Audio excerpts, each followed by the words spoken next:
Okay, next we'll be installing our jack tray. This is a rolling jack tray. You'll notice that we have casters that roll right on this channel. It makes it so much easier to roll our tray from back and forth without it sliding on the top of your lift. Now you want to adjust this to where it's in the middle, so you want to look at kind of a gauge to how far away you are on both sides, and then what you want to do, Lane, take and tighten up. You're going to tighten one side with a number 6 Allen wrench.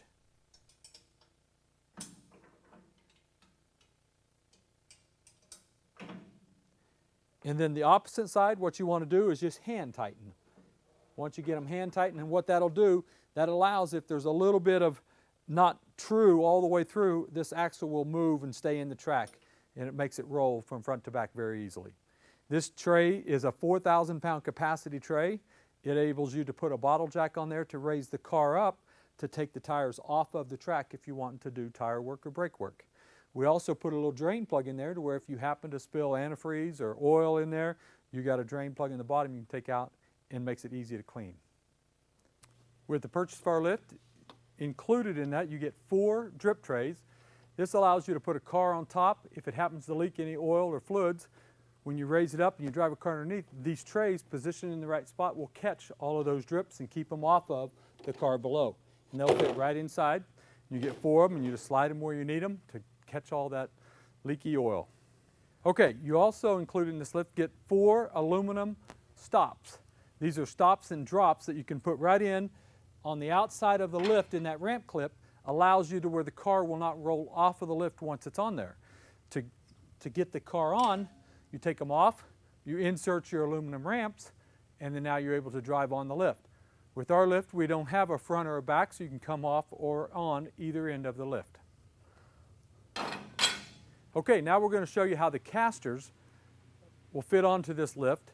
The caster is a cool option because it makes it to where you don't have to designate a space for this lift to always be in the same spot. It's freestanding, it's designed to be freestanding, but you can, with the help of these casters, make this to where I can move this from one bay to the other bay or outside of my garage if I need to do that. So the way they do this is you take the caster fork, you raise the lift up to the first lock, like it is right now. Take the fork, go around the leg with the pin going through the hole, through the other side, and then you have a clip that goes on to the outside, holding it into place. Do that on all 4 posts, and then we're ready to lower the lift. The casters are installed. Now we want to lower the lift down to where the cross arm fits inside of these saddles. And as the lift continues to go down, you get a cantilever effect. It pushes down this part of the fork and raises up the legs with the weight of the lift. So we'll open up the locks, let the lift go down. One thing to watch for is to make sure that your saddles are lined up right here, that you see that they're going into the cross rail. You want to do it on this end and the other end as well. And Lane has given me the thumbs up. We're ready to go. So once it sets onto that saddle, now I can let go of my lock here, and I just continue to hold down my hydraulic release, and it's slowly picking up the legs from the post to where now the lift is actually movable. Now if you want to get it up a little higher, if you have to go out of a bump in a garage, then sometimes by you standing on the lift and holding that valve down, the little extra weight lets them legs come up just a little bit higher. And as you can see now, we got a good 1.5 to 2 inches off the floor. A thing to know is you want this fork to be level. The more level it is, the easier for them casters to actual caster and move when you move it around in the garage. And at this point, you can see if I wanted to move this, one person can actually move this lift very easily. It really takes one to guide it and one to push it to move it around. One of the last steps is now to insert your aluminum ramp so that you can drive the car up onto the lift.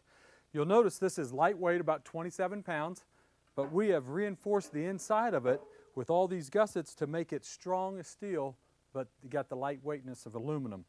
And what you do is you've got a lip here, pull out your ramp stop, and you insert this right into that same groove, and you'll notice that sets directly onto the floor. So now you have a 4.5-inch raise to drive up onto the lift. With this down here, I can drive a brand new C7 Corvette right up on here with have no drag absolutely at all.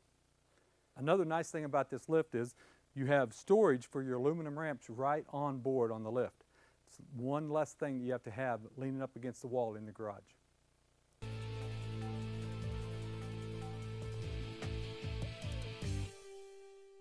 Now installing this jack, it weighs over 300 pounds. It's advisable to use your cherry picker or this material handling lift as well, because it'll hold it and all you got to do is balance it. Bring it over it, lower it down. You'll adjust these wheels so that they fit in the groove.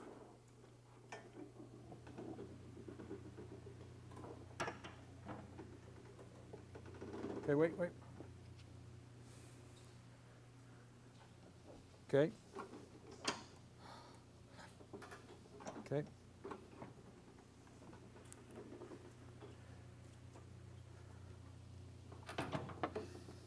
Just like so.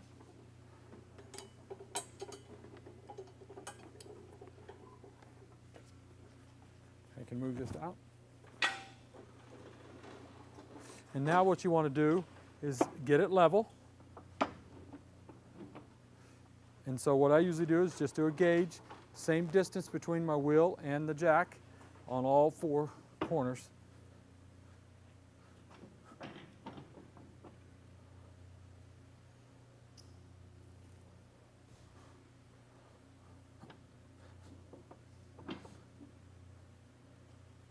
Just like so. And then I want to tighten up my jam nuts on the outside with my number 6 Allen wrench.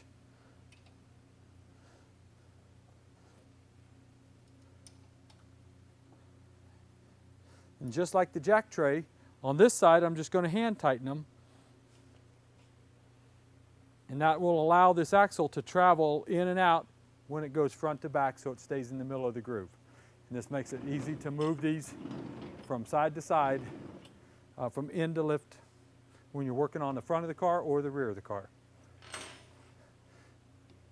Okay, to operate this jack, very simple. This is a manual pump, hydraulic pump pumping oil to a cylinder.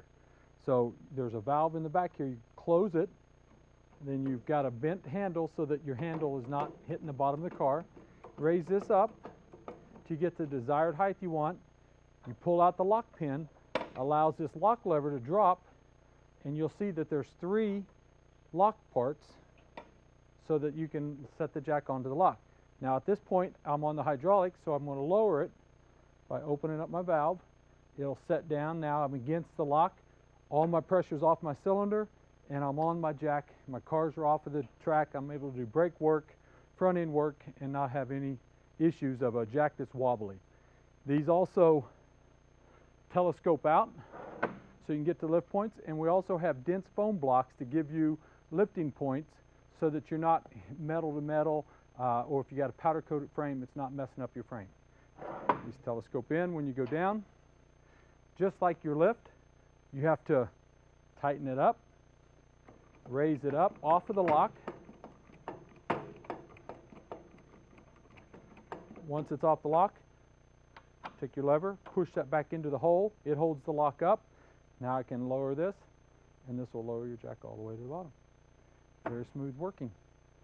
This is for drive over clearance, just right at 3 inches above the track for drive over clearance.